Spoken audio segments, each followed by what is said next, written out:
Fidèle au poste, mesdames et messieurs, très heureuse de vous retrouver pour Info 7. C'est dimanche, je reçois une élite de mon pays, un intellectuel de mon pays. Vous l'avez découvert par Info 7, j'ose le dire et je l'affirme. Il est passé il y a quelques mois lors de la campagne électorale. Beaucoup de gens l'ont découvert, ont découvert son intelligence, sa sagacité et tout ça. Aujourd'hui, je le reçois parce qu'il est confirmé. Aujourd'hui, en tant que député national, il est membre du MLC, cadre du MLC, constitutionnaliste, doctorant en droit constitutionnel. Et il le fait aussi de pair avec l'Université de Montpellier en France. Il est avocat au barreau de Kinshasa-Gombe et chef des travaux à l'UNIKIN. J'ai le réel plaisir de recevoir Daniel Mbao Soukissa. Je l'avais reçu en tant que candidat à la députation nationale. Aujourd'hui, je le reçois en tant que député national confirmé. Daniel Mbao, très heureuse de vous recevoir. Sentiment partagé. Daniel Mbao, très heureuse. Vous avez été confirmé député national. Nous avons vu les images, comment ça s'est passé. Vous avez passé d'ailleurs nuit, en tout cas à la Cour constitutionnelle. Qu'est-ce que vous ressentez? Est-ce que vous étiez sûr de ce combat où vous vous disiez non, nous le faisons, mais c'est un combat perdu d'avance? Non, logiquement, bon constitutionnaliste, un tel combat est vaincu déjà. Parce que les arrêts de la Cour constitutionnelle sont axiomatiques. En français facile. En français facile, ce sont des arrêts inattaquables. Ça fait foi, c'est comme un dogme. En constitutionnaliste, je commençais déjà à lâcher prise. Mais comme je suis fondamentalement croyant, homme d'église, j'écris un miracle.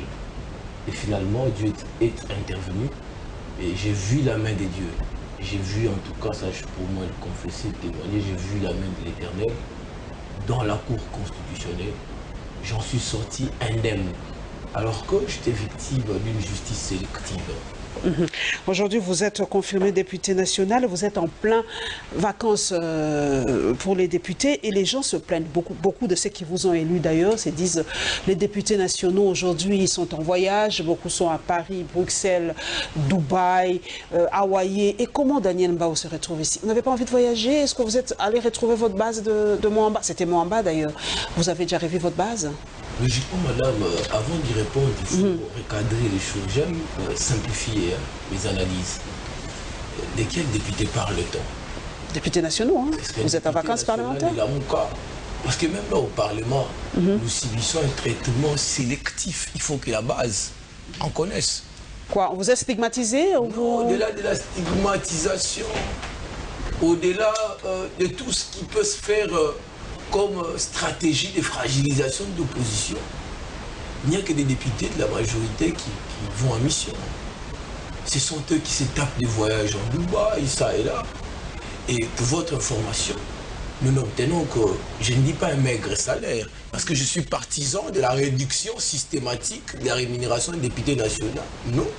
Comparativement aux années antérieures à l'élection passée, nous sommes passés pratiquement de 9 000 à 4 000. Et la fois dernière, nous sommes descendus jusqu'à 3 300. Je suis en train de poser la question, est-ce que c'est une nouvelle stratégie de gestion idoine de l'institution Parlement ou c'est la touche d'une dame, Madame Mabouna? Pourquoi Mais elle gère bien, c'est une dame de fer. On a ouï dire qu'elle est impartiale, qu'elle est juste dans ses... J'aime pas tomber dans les analyses d'apparence et de facilité. Une dame de fer, ça se mérite.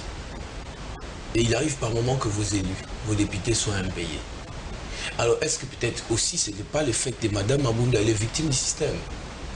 Je crains fort qu'avec ces systèmes de prédation, que nous allions tout doucement vers les statocides. Mais le chef de l'État a dit qu'il va déboulonner. Le système de ce côté-là n'a pas été déboulonné ou n'a pas encore été déboulonné?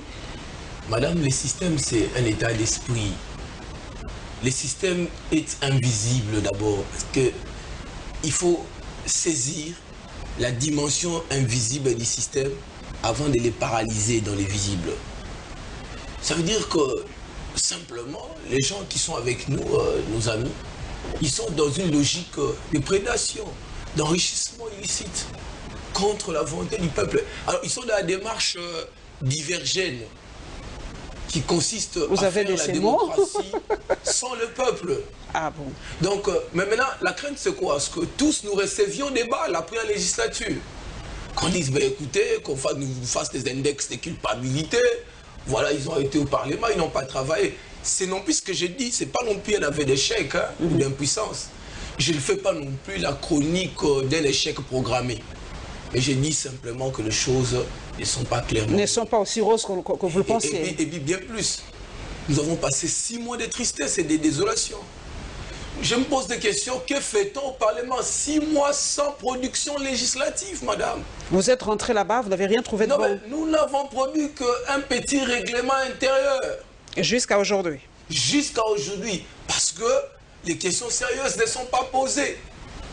On attendait peut-être les arrêts définitifs de la Cour constitutionnelle, comme c'est fait peut-être lors de la prochaine rentrée, les choses vont changer. C'est ici l'occasion de dire, ces arrêts étaient comme une sorte d'épée de Damoclès, suspendue sous le cou des députés nationaux. On a fait un effort de délier nos lèvres et parler. Mais à un moment donné, à chaque fois, lorsque vous voulez faire un mouvement, vous voulez parler, on vous dit, ben écoute, si vous osez parler, on vous invalide. Je le confirme parce que ça fait un bon bout de temps que je demandais à Daniel Mbao d'être mon invité. Daniel me fouillait comme la peste et maintenant je comprends pourquoi il avait peut-être peur d'être invalidé totalement. Nous allons rester à l'Assemblée nationale, hein. Nous allons y rester parce que nous allons parler cette fois-ci de la Chambre haute. Hein. Nous allons y revenir aussi. Nous allons parler de l'élection de Alexis Thambwe Mwamba comme le nouveau patron du Sénat. Il a été élu dernièrement, donc notre rédaction a retracé son portrait et nous avons tendu notre micro à notre population, cette population qui nous est fidèle, pour qu'ils nous donnent leur avis par rapport à ces élections au Sénat.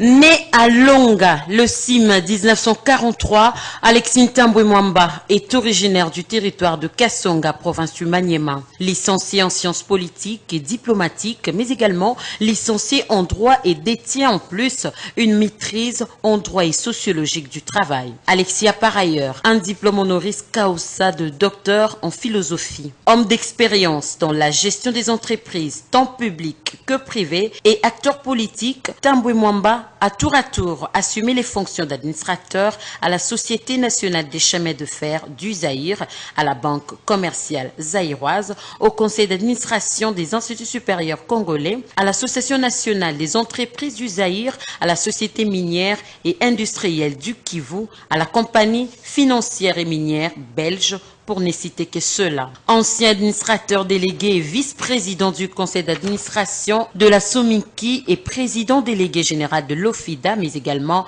ambassadeur de la RDC en Italie. Plusieurs fois ministre dans différents ministères de la République démocratique du Congo, Alexis Thambwe Mwamba possède une longue expérience professionnelle, notamment politique. Il est aussi négociateur des accords de Lusaka, des Sand City et des Pretoria.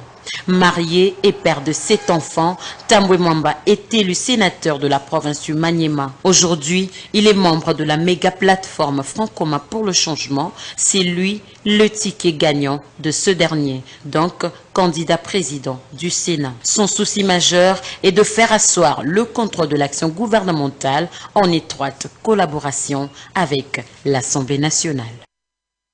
La candidature d'Alexis Thambwe Mwamba et celle de Modeste Bahati au perchoir du Sénat continuent à défrayer la chronique.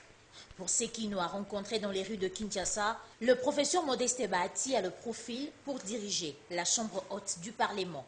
Je choisirais Bahati. Je choisirais Bahati, puisqu'il a quitté le FCC et que le FCC est en train de torturer le pays, donc je choisirais Bahati. Il est compétent, il est professeur, j'espère, il est professeur d'université. Bon, pour nous, on a Bahati. Bahati a dirigé. Bon, parce que côté là bien fait, c'est le travail naé ou est marquant ya on a poni que non, Bahati a dirigé naé. Toute autorité vient de dire Nzamba bagitina pona ki yene sikawana asali batan o ya sali. Alors to pese sous chance Botika ya a travailler et zamalamu wana vinanga. Ce monsieur estime par contre qu'aucun d'eux n'est crédible car ils n'ont pas pu faire mieux avant.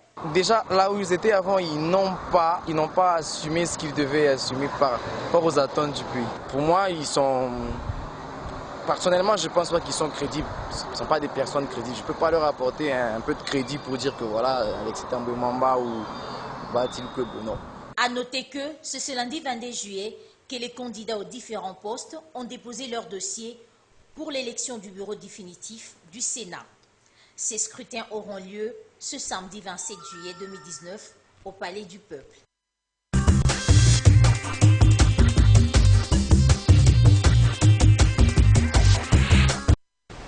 On connaît déjà le président du Sénat, c'est Alexis Thambwe Mwamba. Daniel Mbao, est-ce que c'est lui l'homme qu'il faut, à la place qu'il faut, aujourd'hui à la tête de cette chambre autant? Merci de la question, madame.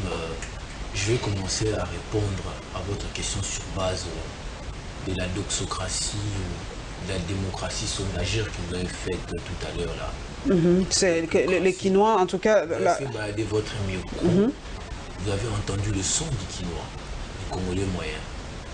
En tout cas, l'élection d'Alexis Thambwe Mwamba, pour moi, c'est un non-événement. C'est un frein au processus du renouvellement de la classe politique. Je considère pour ma part que l'élection d'Alexis Thambwe Mwamba est une espèce de pérennisation et de radicalisation du système. Mais vous avez suivi aussi l'autre Quinois qui a dit les deux ne le méritent pas, les deux ne sont pas crédibles. Daniel, il a dit les deux ont été du FCC, les deux ont dirigé à un moment ce pays, donc ils ont des casseroles qui traînent. Donc pour lui, il ne devait ni avoir ni Bahati ni Thambwe Mwamba. Mais la question est fondamentale. Déjà parce que les scrutins qui a été mis sur pied pour l'élection des sénateurs, ce scrutin est contesté par tous les Congolais. Tous ceux qui y sont, on sait comment ils sont arrivés. Et donc c'est logique qu'il y ait une ligature, brisure entre ces Sénats et les peuples. Et moi je considère même les Sénats comme une chambre argentifore. Il y a même la Lucha qui se bat pour qu'on dissolve cette chambre. Il dit que c'est budgétivore, que ça ne sert à rien cette chambre. Il faut la brocarder, la supprimer, l'amoindrir, la liquéfier cette chambre-là. Et à l'ère qu'il est, cette chambre devient de plus en plus dangereuse. Pourquoi? Pourquoi? Parce que cette chambre va nous donner l'opportunité, ça c'est sur le plan théorique, d'expérimenter ce que j'appelle une mutation, infiltration ou pénétration entre le droit constitutionnel classique et le droit pénal. C'est-à-dire que cette chambre risque, parce que je vois l'agenda d'Alexis Thambwe Mwamba, nous amener vers le droit constitutionnel pénal. Ce sont des procès d'intention, Daniel. Non, mais nous sommes en politique. Il y a Carbonnier qui disait, derrière les droits publics, il y a la politique. Okay. Derrière les paravents, derrière les principes, il y a toujours une intelligence. Et donc, moi, je crains fort que dans le jour qui vient, lorsqu'on aura dépassé cette phase de théâtralisation FCC Cash, que l'on passe aux choses sérieuses. Qui sera par exemple le changement de constitution ou non, au-delà de la réforme, la mise en cause du président de la République, la mise en cause pénale. Et pour haute trahison, ça circule déjà. Qu'est-ce qui va se passer? On va accuser Félix Tshisekedi de haute trahison. Qu'est-ce qui va se passer? Cette politique fiction ça commence déjà à faire peur. C'est ça l'agenda caché de Thambwe Mwamba? Moi, je ne suis pas dans la fiction, je suis par contre dans la prémonition. Dans la prémonition. Le français, chaque mot pèse. Donc vous êtes dans la prémonition. Vous ressentez cela, qu'il y aura quelque chose de comme ça. Venir. Vous le voyez venir. Au hasard. Sa présence est dictée par une intelligence. Et on sait d'où il vient, d'où il sort. Mais écoutez, madame, nous ne sommes pas quand même amnésiques rétrogrades, tous les Congolais, pour que nous venons justement à oublier les affres de la gestion de Thambwe Mwamba, pendant qu'il fut ministre de la Justice. Mais, madame, nos mémoires ne sont pas fugaces et fugitives. Vous pensez qu'il est facile pour un Congolais moyen d'oublier que c'est à cause de Thambwe Mwamba que Moïse Katumbi n'a pas postulé? Qui peut oublier maintenant que c'est, par exemple nous le MLC, que c'est à cause de Thambwe Mwamba que Jean-Pierre Bemba a été déclaré inéligible alors que son procès était en cours? Thambwe Mwamba fait même une intrusion dans le raisonnement du juge constitutionnel jusqu'à lui faire dire, je suis en politique, qu'un jugement définitif ou un arrêt définitif était l'équivalent d'un arrêt irrévocable. Ça frise toutes sortes d'académismes. Et le droit est mis à terre. C'est Thambwe Mwamba. Et donc, Thambwe Mwamba, c'est l'image d'un homme qui est contre l'émergence des droits et libertés fondamentaux des citoyens. C'est l'image d'un politique robotisé qui exécute au pied de la lettre un agenda. Ça, j'ai dit en toute responsabilité. Et quel est cet agenda-là? Ça commence à faire peur. Donc ça aboutira. Nous ne mâchons pas les mots, c'est Congo Web Télévision, notre liberté d'expression. Cela aboutira à la destitution de Félix Antoine Tshisekedi Tshilombo. On arrivera à ça. Ce n'est pas notre souhait. Parce que ma crainte, c'est quoi? En destituant les chefs de l'État, que nous fassions une rétropédalation constitutionnelle. Qu'est-ce qui va se passer? On va rentrer à la case de départ, on va rentrer en 2001. Il faut reconvoquer toutes les forces politiques. Genre 1+4, quoi. Il faut négocier. Genre 1+4. Et donc, quiconque aurait trouvé la mort, ou qui serait cliniquement déclaré mort en 2001, en tout cas, au vu de cette situation, si ça venait arriver par malheur, ne va pas en tout cas nous envier. La chambre basse, revenons à la chambre basse. C'est vrai qu'aujourd'hui, c'est le FCC rafle tous les postes, président du Sénat, président de la chambre basse. Est-ce que ce n'est pas une façon aussi de phagocyter l'opposition? Parce que vous l'avez déjà dit en introduction, vous ne vous sentez pas à l'aise, vous vous sentez stigmatisé, vous ne partez pas en voyage, vous n'avez pas certains avantages qu'ont les autres. Alors que fait l'opposition dans cette Assemblée nationale, Daniel Mbao? Qu'est-ce que vous faites alors? Quel est votre rôle dans cette Assemblée nationale? Mais jusqu'à là, ce que nous faisons, nous résistons contre l'oppression. Nous résistons parce que nous détenons véritablement les mandats du peuple congolais. Moi, je l'ai dit sur votre plateau ici, qu'une dictature ne se démocratise jamais, elle se bureaucratise. Et tout ce que nous voyons là à l'Assemblée nationale, c'est la mise en œuvre d'une politique mesquine de Kingakat. Et nous subissons. Et par moments, lorsqu'il faut que le cash tire son épingle de jeu, voici les scénarios au Parlement, les cash composent avec les FCC. Ils constituent une seule et même famille politique. Mais ils sont partenaires. Mais parfois, ça ne transparaît pas. Lorsque les intérêts sont divergents, lorsque vous voyez un député de la majorité qui passe, qui tape ou qui tire à boulet rouge sur les chefs de l'État, mais ça se déchire, ça se bouscule, il y a des éclaboussures. Et en ce moment, ils attendent que nous venions à leur rescousse. À leur rescousse. Donc le cash ne sait pas trop bien se situer. C'est comme un chauve-souris à l'Assemblée nationale. Quand leurs intérêts sont en jeu, ils soutiennent le FCC. Quand ils sentent qu'ils sont en mauvaise posture, ils demandent le soutien de l'opposition. C'est où se situe le cash aujourd'hui à l'Assemblée nationale? Non, mais c'est la conséquence de la fusion par absorption. Vous signez un contrat, un deal que nous autres, nous ne maîtrisons pas. Et vous ne dites même pas quel est le contenu, le clause du deal. Et lorsque ça ne marche pas, vous bousculez ça. Et là, ce sont les jeunes gens qui montent au créneau, qui s'entre-insultent, qui s'entretuent, qui mettent à la sellette même des autorités morales. Et après, les autorités morales trinquent. Et puis voilà, nous subissons maintenant comme institution. Et lorsqu'ils se mettent d'accord, ils reviennent, ils se répartissent les responsabilités. Au Sénat, vous avez vu ce qui s'est passé, non? Ils ont catégoriquement refusé. En fin de compte, ils veulent tirer les épingles des jeux et les cachent avec l'avènement des Badiba en Tinta. Moi, je dis que c'est un hasard du calendrier. C'est tout simplement. Nous prenons autre chose. Nous allons parler d'ailleurs du président de la République, parce que vous avez déjà fait allusion à lui. Nous allons parler de cette réunion qu'a eu le chef de l'État avec le membre de son cabinet. D'ailleurs, Jeune Afrique Magazine, je profite de l'occasion pour saluer Stani Oujakera d'actualité.cd.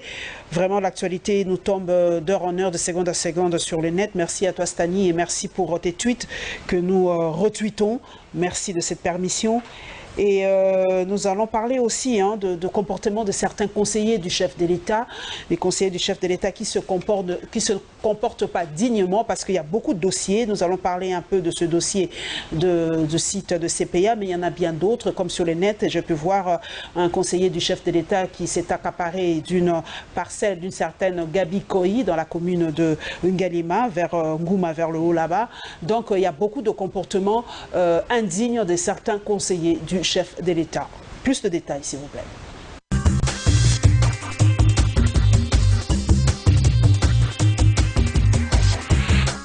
Ça aura été la toute première réunion entre le chef de l'État et le personnel de son cabinet, 6 mois après son investiture comme président de la République. Félix Tshisekedi a d'emblée remis de l'ordre dans le fonctionnement de son cabinet. Responsabilité et discrétion dans le traitement des dossiers. Le chef de l'État a cependant tapé du poing sur la table en exprimant son mécontentement face à la légèreté qui caractérise certains dans le travail. D'autres, a soutenu le chef de l'État, sont préoccupés par le business que par l'intérêt de la nation. Business, le mot paraît fort, mais le chef de l'État l'a sorti pour décourager parmi les membres de son cabinet tous ceux qui sont tentés par l'enrichissement illicite, au risque même de faire échouer sa vision pour l'émergence de la RDC. Dans cet échange, Félix Tshisekedi a pris seul une vingtaine de minutes avec un ton très dur, laissant passer un changement en vue dans ses cabinets. Le chef de l'État a également déploré le fait que plusieurs documents administratifs censés rester confidentiels fuitent quasiment quotidiennement dans la presse et sur les réseaux sociaux. Il a dit également être écœuré par les accusations de sortie de fonds irréguliers qui sont monnaie courante dans les réseaux sociaux. Félix Tshisekedi a déploré le manque de coordination, les luttes internes quasi ouvertes, sans oublier les divergences inévitables entre les anciens membres de l'administration Kabila, ceux de l'UDPS et de l'INC.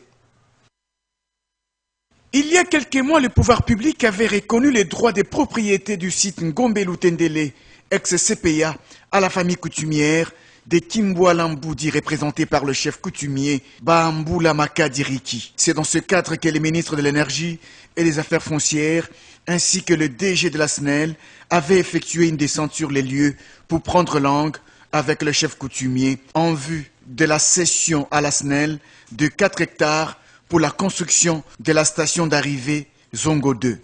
Mais voilà, quelques jours sont passés, certains conseillers du chef de l'État s'accaparent du dossier et renversent tout. Chef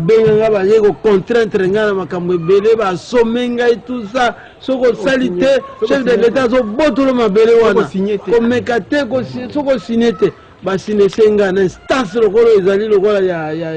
il y a parlé de la nation. Chef de l'État, tapé mon compris. Oui, que chef de l'État, il va il faut pas avoir tout kanga. Mais les prisons. Mandat, banda. La commission na bango. Oh, biso zaba Jimmy. Oh, biso zaba DJ Chimang. Oh, biso zaba Suiba Kawe. Oh, biso soki to zaba nani.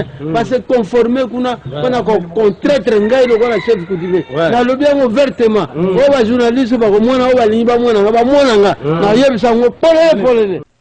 Ils ont de leur pouvoir, ils ont exercé une pression sur le chef coutumier, Riki Baamboula, pour lui faire signer un document afin de céder l'ensemble du site à la société Imotex. Ils demandent l'implication personnelle du chef de l'État pour être rétabli dans ses droits.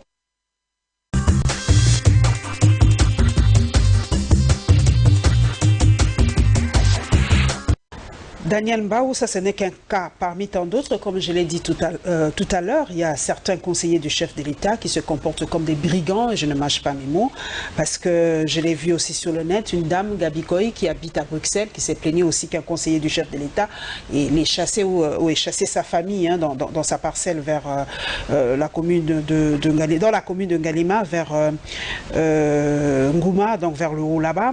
On a sorti la famille, les biens et tout ça, elle est à Bruxelles avec son mari malade. Mais les enfants, la famille qui est restée ici, ont été déguerpis de la maison. Ça, ce n'est qu'un cas parmi tant d'autres.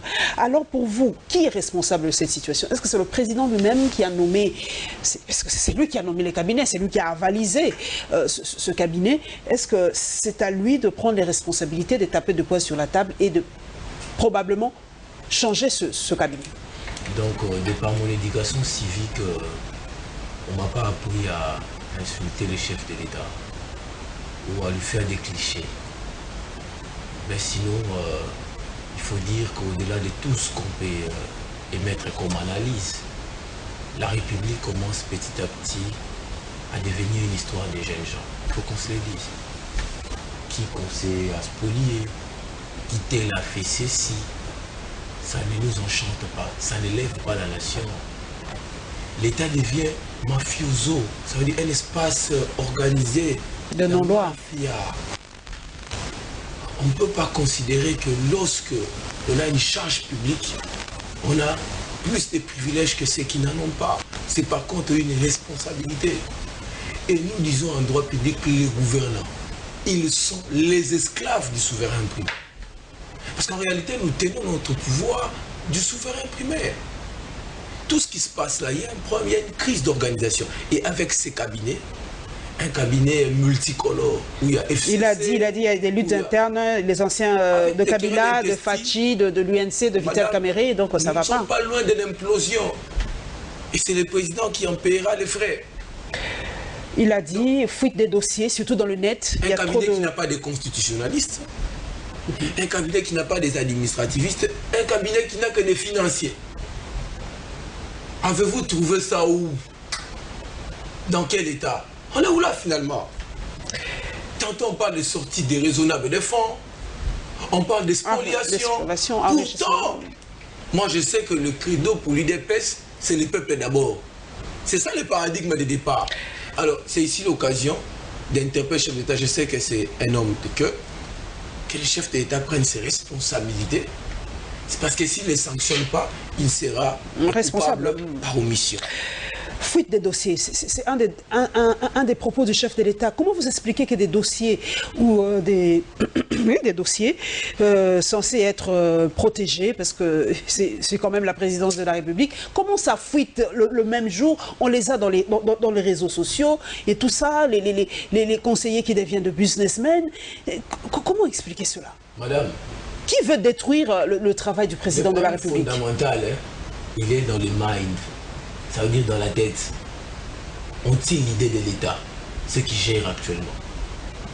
Parce que ça donne l'impression comme si la République n'est pas gérée. L'État, fondamentalement, madame, est une organisation structurée, en réseautage. L'État est coordonné. Il y a un chef qui engage sa responsabilité. Sur le plan politique, c'est le chef de l'État qui tient son pouvoir du souverain primaire.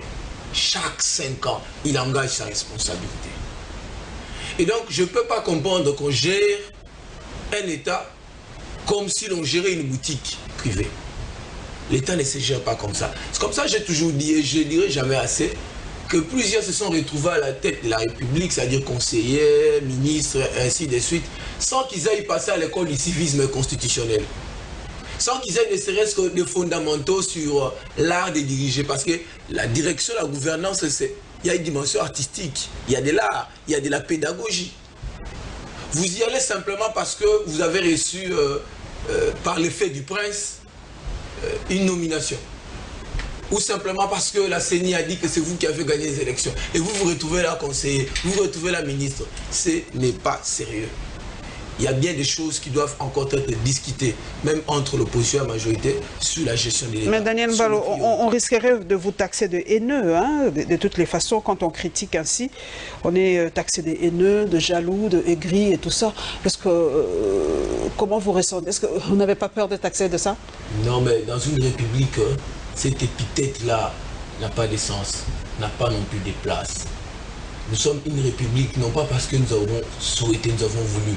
C'est parce que l'Éternel a décidé. Vous voyez pourquoi on peut me traiter de né? Parce que l'État, il est artificiel. Il a été créé par la volonté des Occidentaux. Et nous sommes retrouvés pratiquement comme des flèches en désordre dans un carquois inorganisé. Est-ce qu'on doit faire les Congolais? Moi, je pense que ce discours n'est pas propre. Les Congolais doivent comprendre que s'il y a critiqué, nous avons critiqué Kabila durant 10 ans, 15 ans, ils doivent admettre. Parce que lorsqu'ils doivent admettre la critique, on veut gouverner, on doit accepter la critique. Le jour où l'honorable Daniel Mbao sera à la commande, je m'exposerai à la critique. Et quiconque m'attaquera ne sera pas qualifié d'haineux. Donc ça, c'est un argumentaire de facilité. C'est une alternative d'aisance. Mais tu manques d'arguments, tu dis, voilà, cette dame-là, elle est haineuse. Donc il n'y a pas de haine qui tienne. C'est comme ça que j'ai dit tout à l'heure, là, il faut qu'on recrée l'État. Les Congo ont un problème statocentrique. Les gens n'ont pas la notion de l'État. C'est quoi l'État? Dans un État, il n'y a pas de tribu. Parce qu'un homme d'État, par exemple, nous qui aspirons et qui sommes déjà des hommes d'État, un homme d'État, c'est celui qui meurt dans sa tribu pour renaître dans la République. C'est comme ça, vous voyez, en France, par exemple, ils ont un chauvinisme très poussé à l'extrême. Un président de la République, lorsqu'il dérape, même s'il a 62%, Macron, il est pris d'assaut par les gilets jaunes. Mais au Congo, un moindre mouvement des gilets jaunes est réprimé à 100. Donc c'est parce que les petites notions fondamentales. En fait, l'État est venu ici comme une surprise au Congo.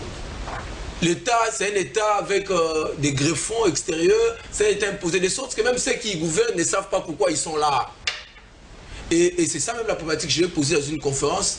Les Congolais doivent révisiter son système d'enseignement. Des propos comme ça, et ainsi de suite, n'auront pas leur droit de citer.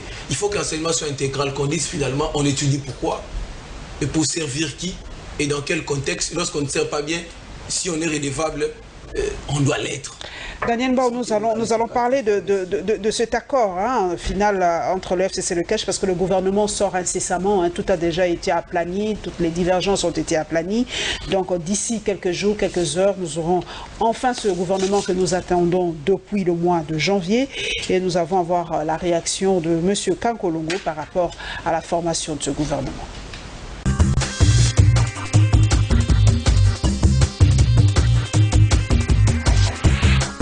Le 29 juillet prochain va révéler les animateurs du gouvernement Ilunkamba. À en croire l'étude du coordonnateur du FCC, Selonemi Mwilania, un accord a été enfin trouvé entre sa famille politique et celle du chef de l'État.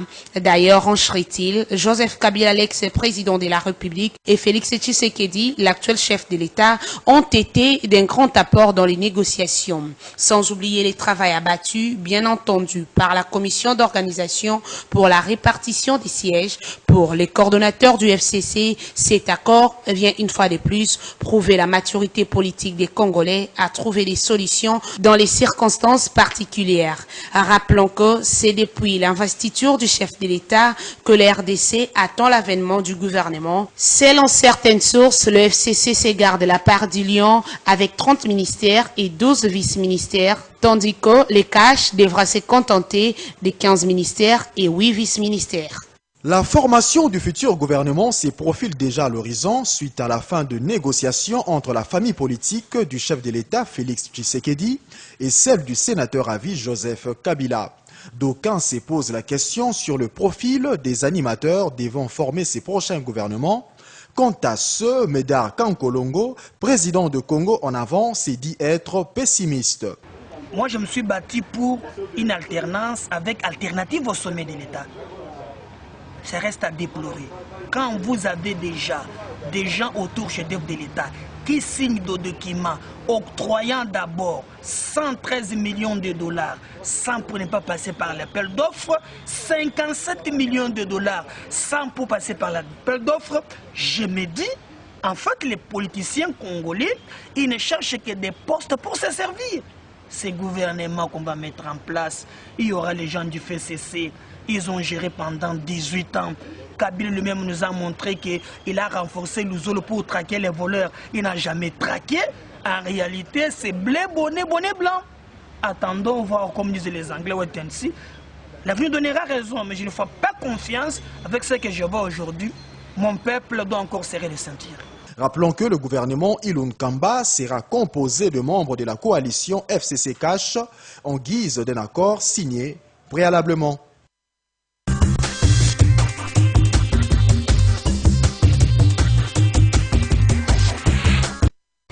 Selon notre reporter, la répartition se présente comme suit. Donc le FCC aura 30 ministères et 12 vice-ministères, et le CASH 15 ministères et 8 vice-ministères. Donc voilà un peu comment serait ce gouvernement. Quand on fait l'addition 30-15, ça fait 45. 45 plus 12. Daniel, tu peux m'aider avec les calculs parce que je suis très faible en calcul. Ça fait 2 ministres. 45 ministres déjà, donc 12 plus 8, ça fait 20 vice-ministres, donc un gouvernement de 65 personnes. Pléthorique ou pas?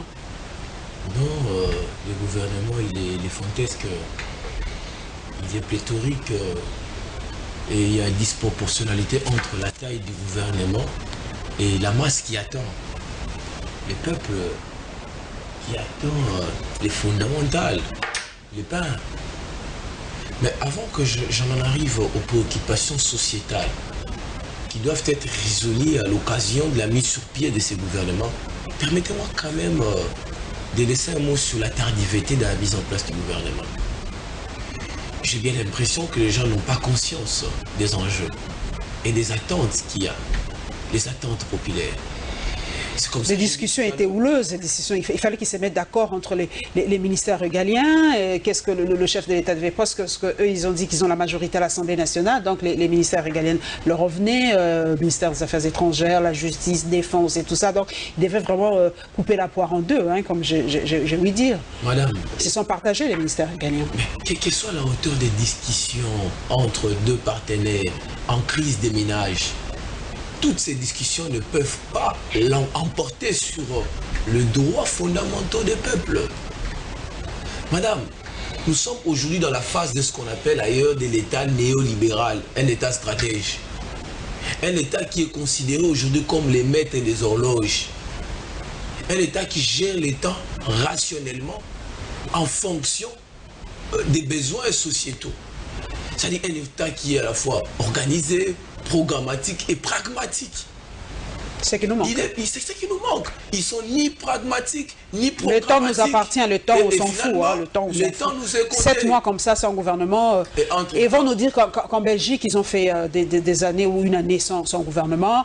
Et on nous donne des exemples ailleurs que le président, qu'à la présidence, on a dépassé le budget, le président voyage trop. On nous balance que Macron fait la même chose. Aujourd'hui, ce sont des études comparatives. Hein. Quand il y a quelque chose qui ne va pas, on nous dit qu'en Occident, ça se fait. Donc on n'invente pas la roue. Hein. Ça, c'est un argument qui peut être tenu que dans un État montgolfier, dans un État rhizome comme le Congo.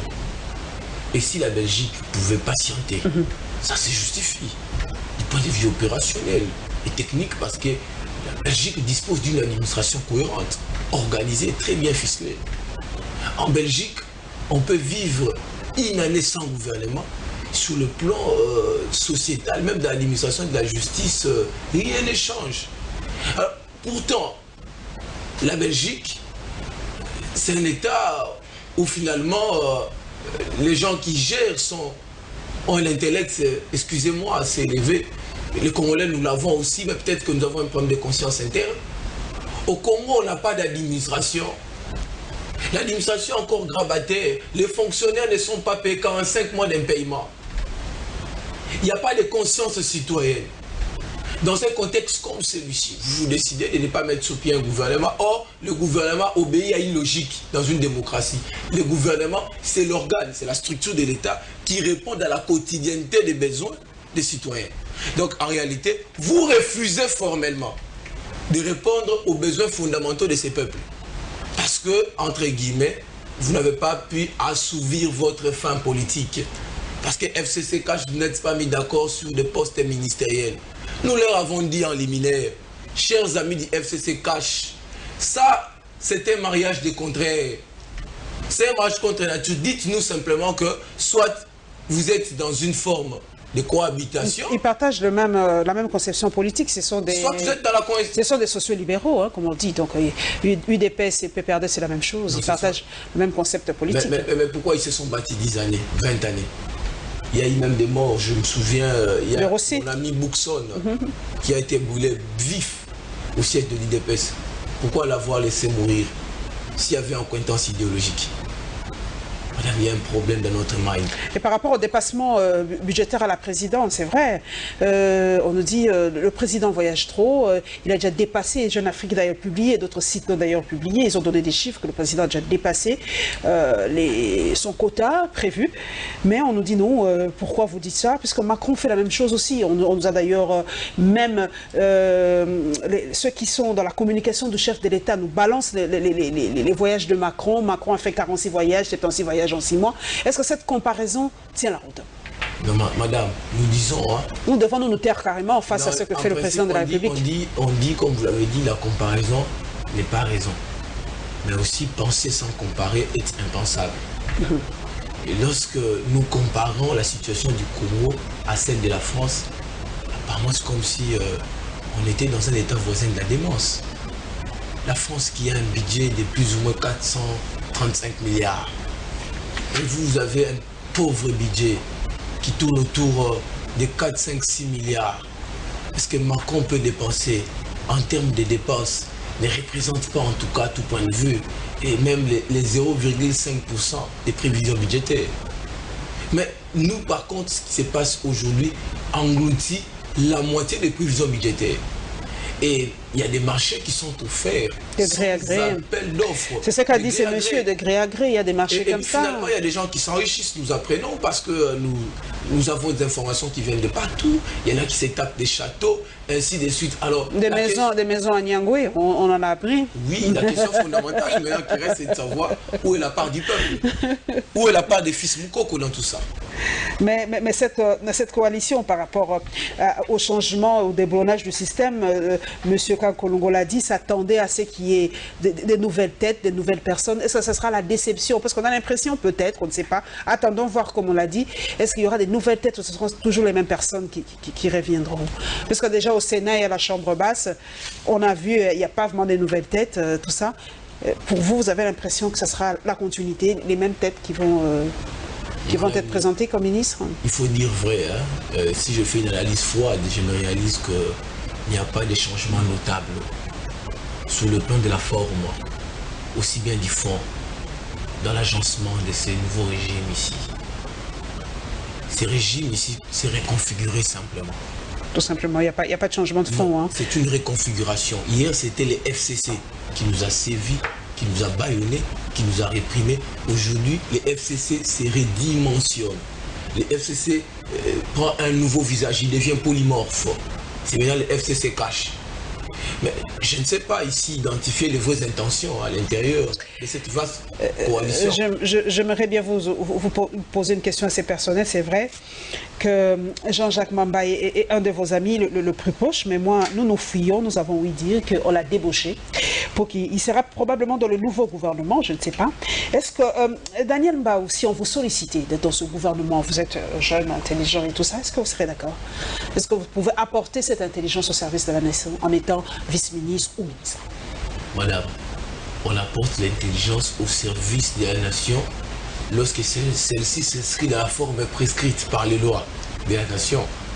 Lorsque vous violez les lois de la nation, lorsque vous violez la Constitution, et donc, quelle que soit la volonté qui vous anime, vous êtes dans la contre-volonté. Vous serez noyé et votre intelligence sera perdue. Et donc, vous êtes perdu et vous subissez les affres des Kambinga, vous subissez les affres des Kisombe. Et en ce moment-là, comme mon aîné aussi, c'est lui, comment il s'appelle encore? Mon vieux du MLC qui a voulu nous ravir même notre dénomination. Thomas Louaka. Thomas Louaka. Il y a Jean-Lucien Boussa, il y a eu des belles têtes. Vous finissez comme Thomas Louaka, ça veut dire que vous vous séparez proprement avec les peuples congolais. Ils refusent de vous donner les suffrages, vous rentrez chez vous à la maison, vous cherchez la machine à voter, et ou soit vous allez intéresser un juge de la Cour constitutionnelle pour vous reprogrammer. Mais en ce qui concerne personnellement Jean-Jacques Mamba, c'est un garçon très valeureux, pour qui j'ai beaucoup d'estime. Je ne le vois pas en train de quitter les navires. Et Jean-Jacques Mamba, ce qu'il a fait, c'est une expression simplement d'exercice des libertés fondamentales. Il a démissionné. Il n'y a pas une guerre avec F. Bazaïba? Qu'est-ce qui se passe avec Mme F. Bazaïba? Il n'y a rien du tout. Et ça veut dire que c'est un problème d'approche. Vous voyez, les MLC, c'est un parti élitiste où il y a compétition des intelligences. Les intelligences se croisent. Donc, sur un point, elle peut... Madame Bazaïba être d'accord avec tel ou tel autre, sur un autre point diverger, ou le cas avec Jean-Jacques Mamba. Mais ça doit vous enchanter par contre, parce que c'est une expression de richesse. Ça veut dire que dans ces partis Jean-Jacques Mamba est encore du MLC? Oui, secrétaire national en charge de la jeunesse. Vous nous confirmez qu'il est encore du MLC? Confirme. Il est du MLC, c'est une expression de démocratie. Ça veut dire que la vitalité de la démocratie au sein du MLC. Ailleurs, c'est l'unilatéralité. Donc Jean-Jacques Mamba a donné ses approches, c'est un examen. Et Maman F. Bazaïba a ses approches. Nous avons nos approches. Jacques Joly a ses approches. Fidel Babal a ses approches. Alexis Lenga, l'honorable, le président du groupe parlementaire, a ses approches. Et tout le monde a ses approches. Voilà les MLC et tout converge autour d'un leader, Jean-Pierre Bemba Gombo, qui agit en sage arbitre parce qu'il en est architecte. Nous prenons autre chose, nous allons parler de la démission du ministre de la Santé qui a fait couler beaucoup d'encre et de salive parce que les mauvaises langues disent que le ministre Oli Lunga Amoni donc parce qu'il y a beaucoup, les institutions financières du monde sont en train de débloquer énormément d'argent pour lutter contre l'Ebola. Cette fois-ci, tout est centralisé à la présidence de la République, vous le savez, et la réaction de la communauté internationale par rapport la réaction de la communauté islamique ici en République démocratique du Congo. Vous savez, il est interdit aux musulmans de la RDC d'aller en Arabie Saoudite pour le pèlerinage. Malheureusement, c'est à cause de l'Ebola. Et ils ont réagi, ils ont donné leur point de vue. Est-ce que l'Ebola devient pour nous vraiment quelque chose qui va nous couper du monde? Si ça commence déjà avec les musulmans, je ne sais pas si nous, les chrétiens, nous irons un jour à Rome, si on nous mettra aussi à Ola pour aller à Rome ou à Lourdes pour le pèlerinage.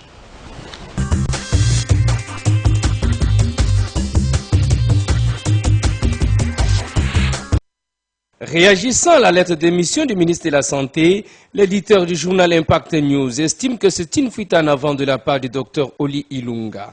Ce dernier soutient Joël Kadedanga, a fait de l'épidémie de la maladie à virus Ebola un business, ce qui justifie son incompétence. Prouver à la surface du monde son incompétence à gérer les causes sanitaires de la République démocratique du Congo dont il ne maîtrise plus les réalités, en s'étant débarrassé depuis un temps des experts qui ont prouvé leurs compétences, aussi bien au Libéria, en Sierra Leone, en Guinée, et qui ont lutté contre cette maladie dans la province de l'Équateur, et qui l'ont vaincu.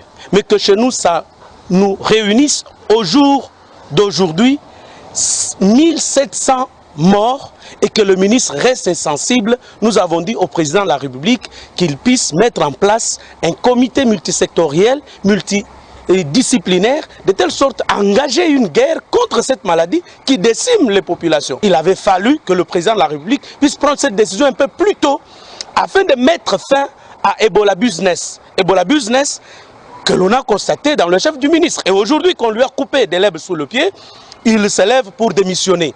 En tout cas, qu'il se mette un peu à l'écart. Le professeur Mouyembe a prouvé de quoi il est capable. Mais pourquoi on lui refuse de s'impliquer dans la lutte contre Ebola pour chercher d'autres acteurs? Le ministre de la Santé a déposé sa lettre de démission au président de la République. Dans sa lettre, il déplore la mise en place d'un comité multisectoriel de la gestion de l'épidémie de la maladie à virus Ebola sans son implication.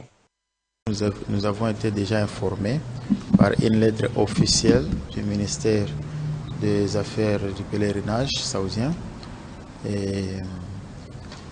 C'est une information qui n'est pas nouvelle pour nous, parce que ça a déjà été il y a quelques années ici en République démocratique du Congo, même quand l'Ebola a frappé la Sierra Leone, je crois, il y avait la même mesure.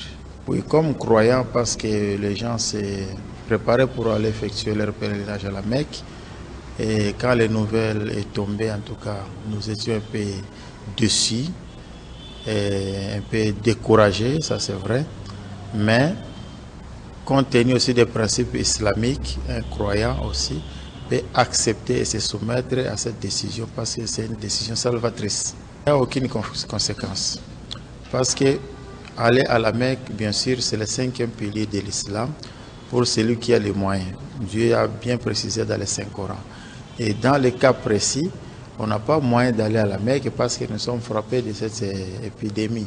Bien sûr, ce n'est pas tout Congolais qui est contaminé de cette maladie, mais lorsque Ebola a été déclaré que c'est une urgence mondiale, et le Congo maintenant est dans la zone d'Ebola, en tout cas, c'était une bonne décision. Quand nous serons dans la période de pèlerinage, les gens vont jeûner comme d'habitude, ils vont lire le Coran, ils vont s'approcher de leur Seigneur. Et ensuite, nous prions la prière des moutons, qu'on appelle communément Tabaski. Et après cela, les gens vont vaguer dans leurs préoccupations comme d'habitude.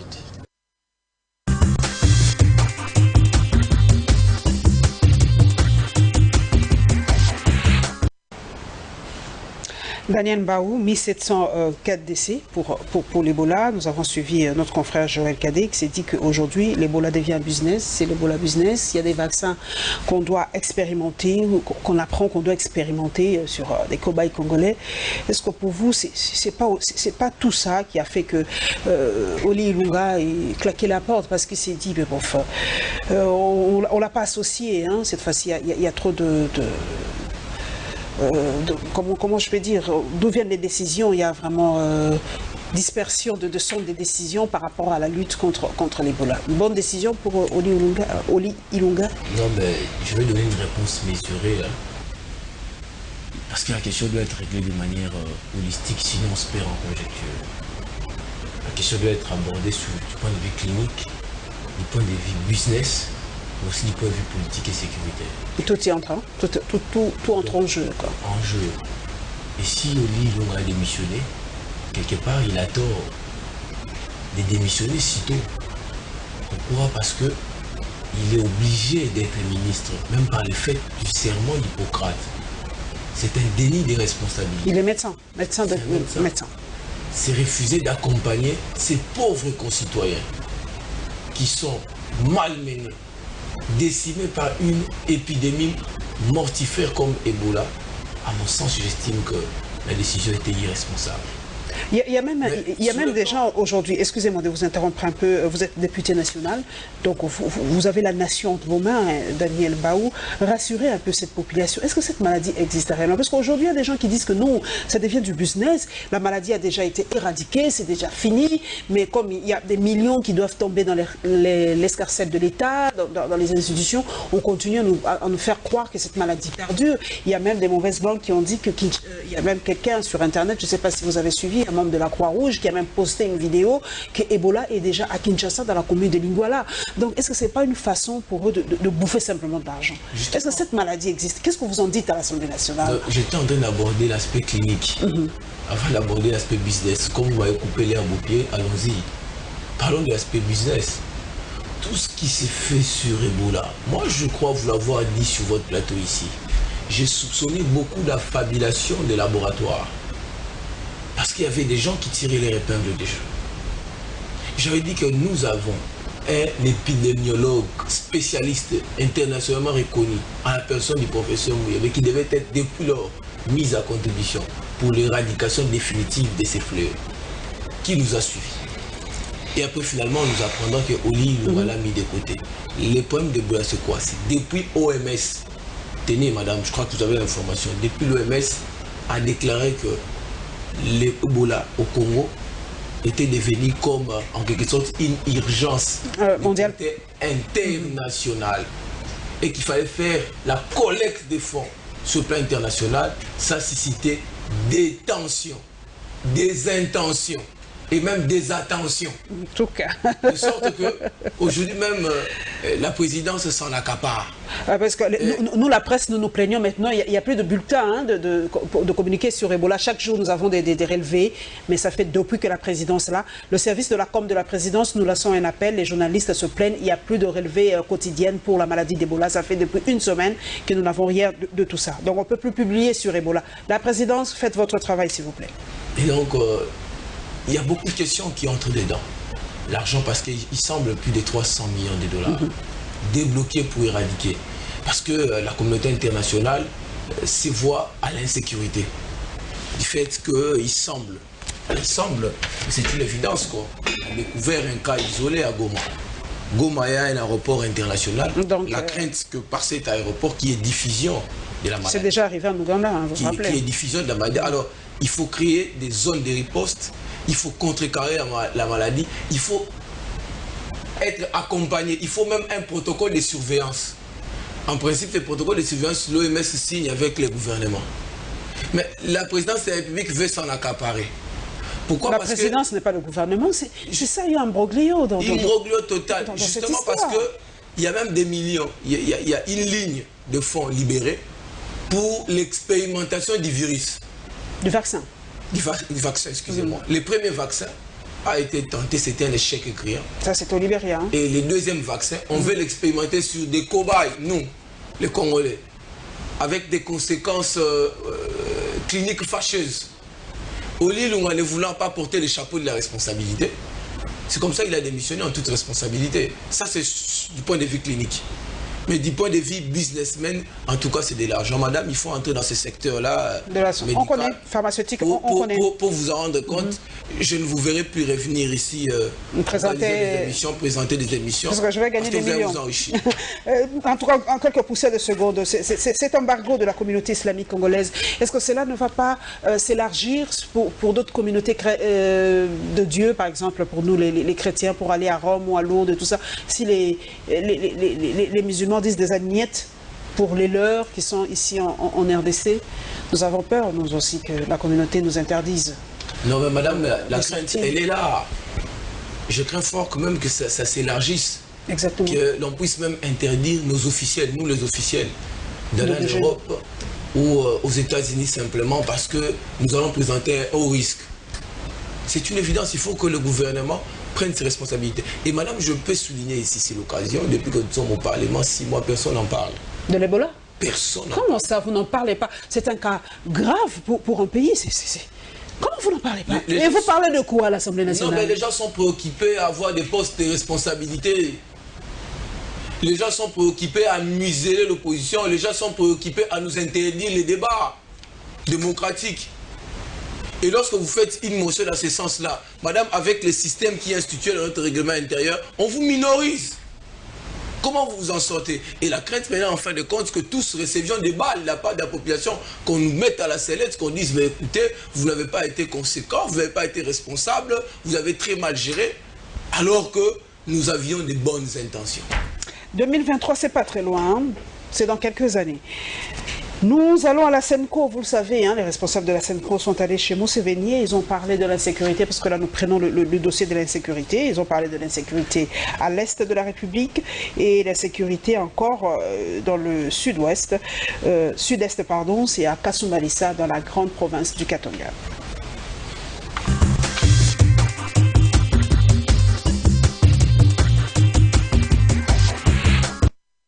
Cette audience était une occasion pour le prélat catholique de transmettre au président ougandais leurs préoccupations sur la présence de rebelles de l'ADF dans l'est de la RDC.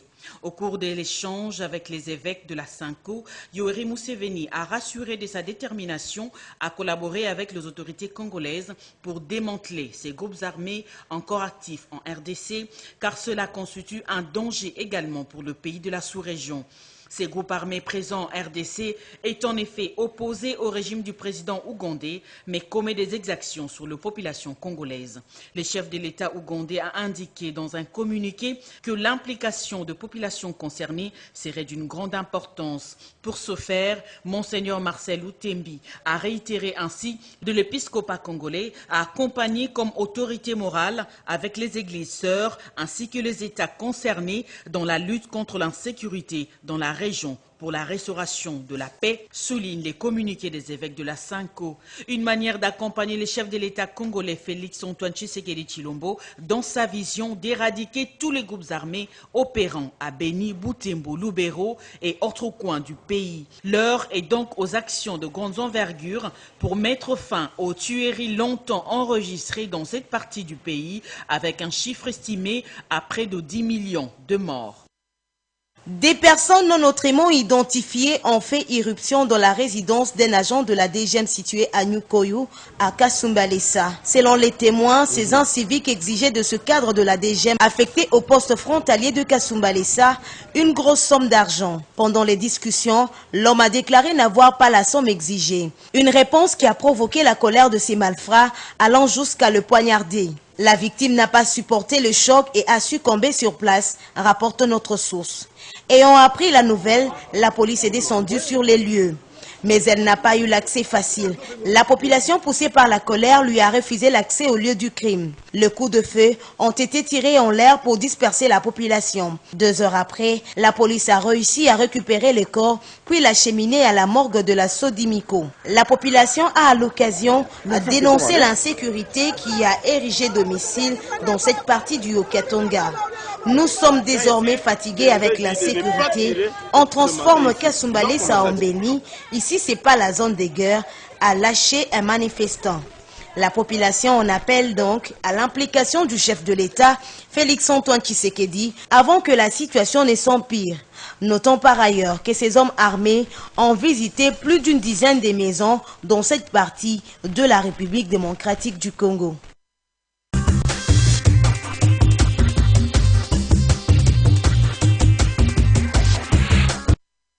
Daniel Mbao, ce que fait la SENCO, c'est une forme de diplomatie? Aller en Ouganda et parler de l'éradication des groupes armés? Non, ben, c'est une démarche de proximité. Elle est une démarche louable. C'est vrai que c'est une démarche qui s'effectue au-delà du formel. La SENCO, comme institution ecclésiastique, le père de l'Église prend la responsabilité là où l'État a failli. Le comble, c'est lesquels? Parce que nos frères qui sont à l'Est, nos frères qui se retrouvent dans des zones dites anaétatiques où l'État n'a pas le contrôle effectif, ils sont victimes tout le jour des tueries. Et personne n'en parle. Et c'est ici l'occasion de revenir même sur la question initiale sur l'Ebola. Ces frères en souffrent sous différentes formes. Lorsqu'il s'agit des élections, vous dites non, ils n'ont pas droit aux élections. Parce qu'il y a Ebola. Ils n'ont pas voté. Hein. On se rappellera toujours que la présidence, ils n'ont pas voté. Sur le plan sécuritaire, lorsqu'ils crient au secours, nous sommes menacés par les FDLR, les ADF, NALU, et nous nous retrouvons dans des poches, des zones de résistance. Venez à nos ressources, personne ne vient. Et lorsqu'ils meurent, ce n'est pas un drame. Mais lorsqu'il s'agit maintenant d'éradiquer Ebola, parce qu'il y a de l'argent derrière, c'est toute la communauté nationale, le gouvernement qui se mobilise. C'est une antipathie nationale. C'est comme ça que je commence petit à petit à donner raison à un ami qui vit à l'Est, qui dit qu'il commence à subir du fond de l'injustice totale de la République. Et la crainte, madame, jusqu'un jour, que ça puisse créer une forme de balkanisation culturelle. Parce que déjà, ils dépendent socialement de l'Est, ils dépendent du Rwanda, Ouganda, ainsi de suite. Mais ici, ils tiennent encore, s'ils sont encore congolais, c'est parce qu'ils ont l'affectio societatis. En français facile. En français facile, oui. Ils ont le sentiment de vouloir vivre collectif. Parce qu'ils tiennent encore à cet être de la raison, à cet artifice juridique qu'on appelle l'État congolais. Mais cet État congolais qui ne vient jamais. Voilà. Quand la SENCO y va, considérez que c'est un signe clinique de dysfonctionnement et de malaise. C'est-à-dire que l'État n'y est pas. Mais le chef de l'État, il a quand même fait beaucoup de tours. Hein. On se rappelle, dès son accession à... Or, Jean-Pierre Bemba, à l'époque de la rébellion, il a réussi à pacifier cet espace-là. À lui seul, alors qu'il n'avait pas le gouvernail. Mais comment a-t-il réussi à pacifier cet espace-là? C'est un Congolais. Mais le président de la République n'a qu'à lui demander quelle est la recette magique. Mais le président de la République a fait ça aussi dès son accession au pouvoir. Il est allé en Ouganda, au Rwanda, au Burundi d'ailleurs, pour parler de ces groupes armés. Je ne parle pas des balais diplomatiques. Officiels. Je parle des solutions, des concrétisations. Et l'Assemblée nationale, vous ne parlez pas d'Ebola, vous ne parlez de rien, mais même pour ça, pour cette diplomatie parlementaire, ça se fait quand même, la diplomatie parlementaire? Cette question, il faut la poser à Mme Abunda à son bureau. Ah. J'espère qu'elle m'écoutera et qu'elle acceptera d'être mon invité. Mais j'espère qu'on a l'impression que ce Parlement-là, vous faites quoi là? Parce que là, je n'y comprends absolument pas. 6 mois après, 7 mois après, je ne sais pas. Qu'est-ce que vous faites? En réalité, nous sommes encore jusqu'ici une caisse de résonance. Mais il y a quand même de l'espoir que les choses vont changer avec la vigilance citoyenne. 5 ans plus tard, je pense qu'avec la montée de l'intelligence artificielle et numérique, les attentions qu'il y a autour des réseaux sociaux, ce type de contrôle informel, populaire, va pousser le Parlement à donner les maires de lui-même. Il y a de l'espoir. Il y a de l'espoir. Tant qu'il y a la vie et l'espoir, nous allons terminer. Hein, nous sommes au tout dernier chapitre, mesdames et messieurs. C'est la descente du président de l'Assemblée provinciale de Kinshasa à Bandalungwa et la réaction de l'UNPC, notre regroupement, par rapport à la décision du ministre provincial, Dolly Makambo, de suspendre l'émission, le débat, avec les responsables des communes, avec comment on les appelle encore, les bourgmestres. Merci Daniel Mbao.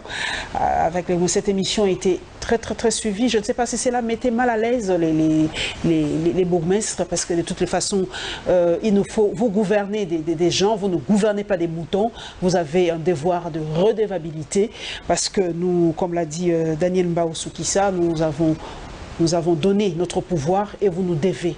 En tout cas, quelque chose en retour. Nous devons savoir ce que vous faites de notre argent, ce que vous faites de notre pouvoir. Alors, cette suspension de l'émission a soulevé vraiment un des verrous et beaucoup de gens, et le ministre doit le savoir, ne sont pas très contents de cette décision.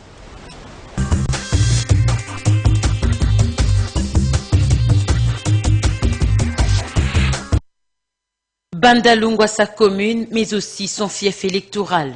C'est ici qu'il a préféré mettre en exécution son agenda s'agissant des activités liées aux vacances parlementaires. La journée a été consacrée largement au travail d'assainissement, question de rendre plus propre la municipalité des Bandal. Les membres de la dynamique Godempoy ont saisi cette occasion pour expliquer les missions et objectifs de leur organisation qui a vocation de relayer des idées défendues par le président de l'Assemblée provinciale de Kinshasa. Nous sommes un groupe de gens qui ont cru en la manière dont le pasteur Godempoy est en train de s'exercer dans la scène politique congolaise. Nous l'apprécions pour sa rigueur et pour les apports positifs que nous avons constatés sur la scène politique. Alors nous nous sommes érigés en dynamique pour le soutenir, pour l'accompagner à réussir sa mission sur la scène politique congolaise et précisément dans la gestion de l'appareil législatif de la ville-province de Kinshasa. Alors aujourd'hui, nous avons choisi ce coin pour faire le salon au public, une façon de dire au peuple quinois que nous accompagnons les autorités dans le projet Kinshasa-Bopeto. Opportunité également pour certains de commenter la direction des Godempoy à la tête de l'organe délibérant de la ville. Beaucoup pensaient que le travail de Godempoy ne s'est limité qu'à l'Assemblée provinciale. Rassurez-vous que non. Il travaille beaucoup plus pour le développement du pays. Aujourd'hui, nous commençons à Bandal et demain, ça sera dans toutes les 24 communes, ensuite pour la République tout entière. L'honorable Godempoy a aussi prévu de visiter d'autres communes de la capitale, un agenda qui va le conduire dans les 24 communes de Kinshasa. Le bourgmestre de différentes communes de la capitale ne peuvent plus participer à l'émission Les Débats publics diffusée à la radio Top Congo. À l'Union nationale de la presse du Congo, l'on met en cause cette démarche du ministre provincial de l'Intérieur. Son président, Kasonga Chilunde, estime que le journaliste a l'obligation de puiser l'information à la source. Et la population a besoin de savoir comment elle est gouvernée au quotidien. Il parle d'une décision hasardeuse prise par Doli Makambo. Et il a pris une décision qui n'est pas à son niveau. Doli Makambo, je me demande quand il était bourgmestre de la commune de la Gombe, chaque fois que le journaliste allait vers lui, il leur disait non, attendez que j'ai pu savoir l'autorisation de l'hôtel de ville avant de donner l'information. Moi je pense que c'est de l'anarchie. Dans la démocratie, c'est avant tout la liberté. Et la liberté, c'est à tous les niveaux. À commencer par la liberté de la presse. Le journaliste doit aller vers celui qui a l'information, la recueillir sans aucune entrave. Je l'invite rapidement à se déguire pour que la mission de débat, qui est déjà appréciée par tout le monde, puisse continuer son travail. Comme on n'a pas encore commencé Gombe, il a peur qu'on puisse découvrir le cadavre sous les placards. Je crois que c'est ça qui nous fait peur. Étant dans un État démocratique, le président de l'UNPC affirme haut et fort que l'interpellation du journaliste présentateur de la dite émission est une entrave à la liberté de la presse. Kasonga Chilunde promet de saisir le ministre national de l'Intérieur, de même que l'autorité urbaine quant à ceux avant de mener des actions de terrain.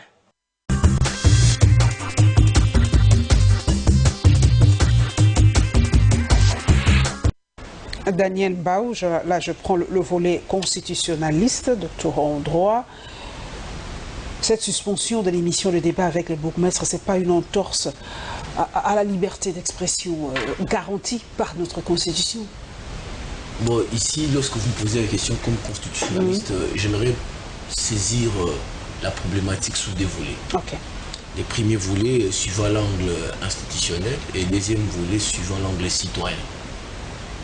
Sous le plan institutionnel, la Constitution organise les mécanismes des contrôles politiques organisés.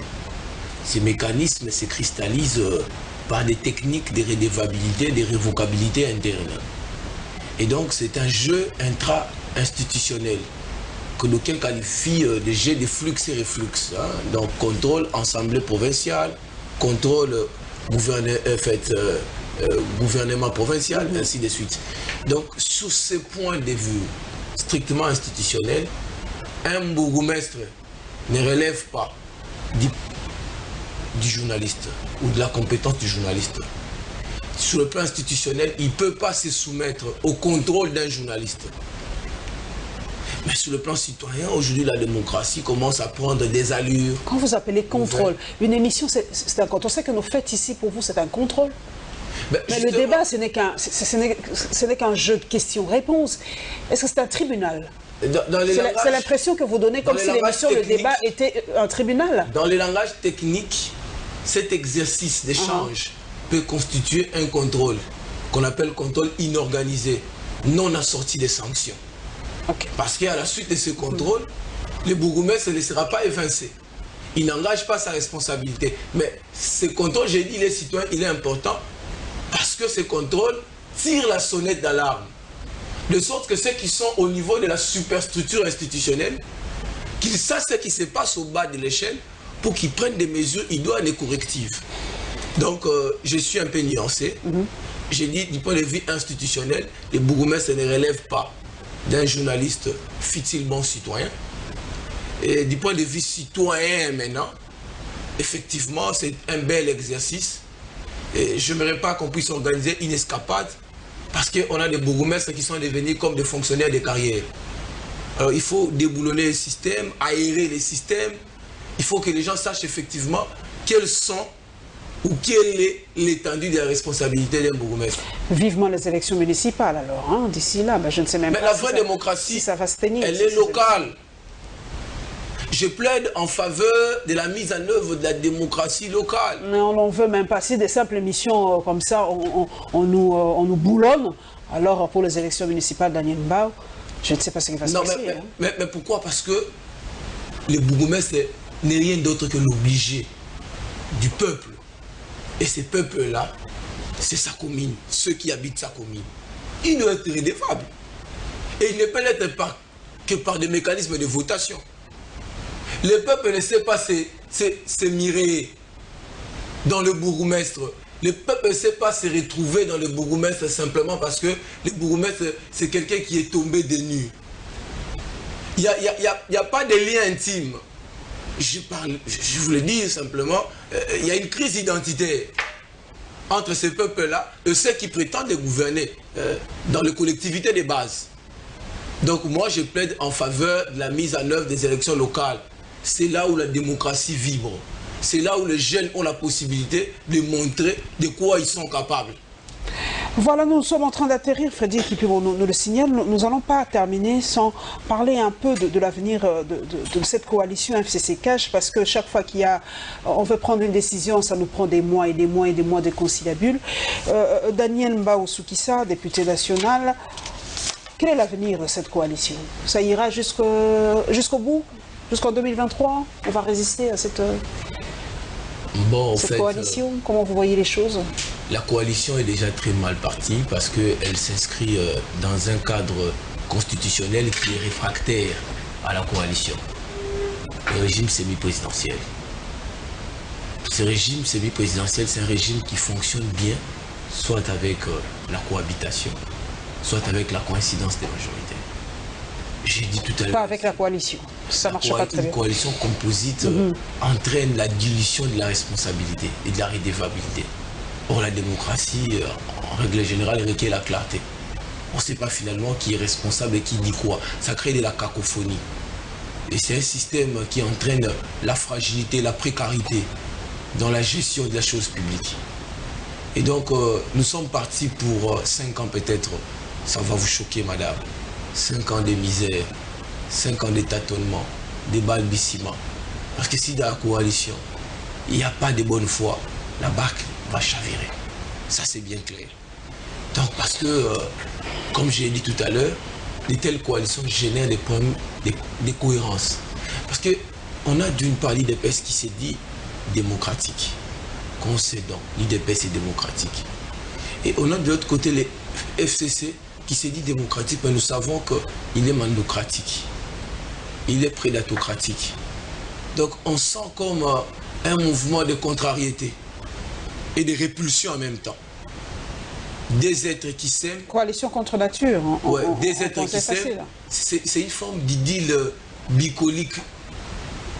Des êtres qui s'aiment, qui donnent l'impression de ne pas s'aimer. Voilà, qui donnent l'impression de ne pas s'aimer. Et puis finalement, on est parti pour des querelles de ménage. Et puis après, ça sera les divorces. Et qui en paye les frais? C'est les peuples congolais. Tristan. Voilà, 2023, Daniel Mbao, vous êtes sûr, les élections, ça se tiendra? Non, mais pour autant que les présidents... Ça doit déjà commencer à se préparer maintenant. Hein. On ne veut plus des prolongations en 2023. Pour autant que le président de la République les veuille. S'il le veut, on ira aux élections. Et je l'ai dit tout à l'heure ici, moi je ne veux pas souhaiter dans la mesure du possible que le président de la République soit évincé par quelque mécanisme que ce soit. Je suis de la Moukassa ici, je parle comme républicain. Parce que honnêtement, ça sera le système institutionnel qui va dégringoler. Et il y a un troisième larron qui va apparaître. Et ça sera une forme de rétropédation constitutionnelle. Ce que je peux dire au chef de l'État, c'est de maintenir le cap, de progresser. Nous affirmons notre identité. Nous sommes l'opposition. La Mouka. Au-delà de nos divergences. Et comment se présente la Mouka aujourd'hui, les grosses pointures? Est-ce que Martin Fayoulou est en, comment dire, en bon terme avec Moïse Katumbi? Est-ce que Moïse Katumbi est en bon terme avec Jean-Pierre Bemba? Jean-Pierre Bemba est en bon terme avec, mon Dieu, celui de la RDS, Mozito, merci. Parce que déjà, l'une des figures de pro est allée à la Banque africaine de développement. Ce débauchage-là a fait tilt aussi dans la tête de beaucoup de gens. Il a choisi de servir la République selon lui. Ça se présente bien la Mouka aujourd'hui? Encore soudé? Non, très soudé. Les quattro magiques fonctionnent très bien. Vous en êtes sûr? Ou c'est pas de... Simplement. Ils seront à Lubumbashi dernièrement? Ils sont tous déjà à Lubumbashi. Ah, ok. Et nous fonctionnons sur fond d'un principe. L'unité dans la diversité. Que cela ne vous panique pas. C'est comme ça que ça fonctionne ailleurs. Vous trouverez dans l'opposition, il y a une aile qu'on appelle l'aile dure de l'opposition. Et il y a l'aile qu'on appelle l'aile ouverte de l'opposition. Mais il y a également l'aile médiane. Mais à partir du moment où tous affirment leur identité et qu'ils disent qu'ils sont opposants, alors ça veut dire que ce qui peut diviser est plus faible que ce qui peut unir. Et donc, au nom de l'unité et au nom de fortes convictions qui animent tous ces leaders, je suis convaincu que nous allons faire un véritable contrepoids. Et d'ailleurs, en passant, nous allons, par cette rencontre du Présidium, régler la problématique de notre identité, dans la vision et même l'identité dans le choix des concepts. Il faut une convergence minimale des valeurs, une convergence minimale sur l'approche conceptuelle. Lorsqu'on dit vérité des urnes tous, il faut qu'on sache ce qu'on dit. Lorsqu'on dit alternance tous, il faut qu'on sache... Opposition républicaine, puisque Moïse Katumbi est dans l'opposition républicaine, Martin Fayoulou est resté dans sa vérité des urnes, on a l'impression qu'il y a aussi une cacophonie au sein de l'opposition. C'est l'expression... Et le porte-parole de l'opposition, Félix, une minute, le porte-parole de l'opposition, le président de la République a parlé de ce porte-parole de l'opposition. Qui peut être ce porte-parole de l'opposition? Parce que je crois que chacun se bat maintenant, le présidium, chacun veut être le porte-parole de l'opposition. Non. On ne se bat pas pour le présidium. C'est clair que si ce n'est pas Jean-Pierre Bemba, on pourra reconduire Moïse Katumbi. Parce que Freddy Matungulu qui aurait été là, il est parti. Et donc, le porte-parole de l'opposition, cette question sera réglée. Je ne mets pas la charrue avant le bœuf. Et la gentillesse est patientée, madame. Ok. Mais comme je vous dis, le temps, nous n'avons pas. Les autres sont en train d'avancer et nous n'avançons pas. Donc, nous reculons. essayer d'accélérer les membres de la MOCA pour nous trouver des solutions. Et nous espérons que la semaine prochaine, nous aurons enfin ce gouvernement tant attendu. Alors merci Daniel Mbao Soukissa d'être passé à la barre. Merci en tout cas de votre participation. Merci à tous mes followers dans les réseaux sociaux. J'avais déjà annoncé que je recevais Daniel Mbao. Voilà, il est confirmé député national et c'est pour cela qu'il a parlé. Parce que je vous l'ai dit tout à l'heure. Il ne voulait pas venir, je sais pourquoi. Il a dit, il faut pas se voler la place. Vous avez cette épée de Damoclès, on risque de vous invalider. Je suis un libéral. Je crois à l'avenir de la RDC. Je crois à la jeunesse. Vous êtes déjà confirmé, Daniel Mbao, avec votre homonyme, Daniel Safou, vous êtes déjà confirmé député national. Donc pendant 5 ans, vous allez travailler pour nous et nous espérons qu'en 2023, vous serez sanctionné, soit positivement, soit parce que vous aurez des très bonnes lois. Espérons, c'est ici que j'ai décliné toutes mes lois. Vous aurez des très bonnes lois et un contrôle parlementaire de haute qualité. Et espérons qu'il n'y aura pas de blocage, pas de motion incidentielle pour bloquer le contrôle du gouvernement. A plus, mesdames et messieurs, nous nous retrouverons le dimanche prochain. Inch'Allah.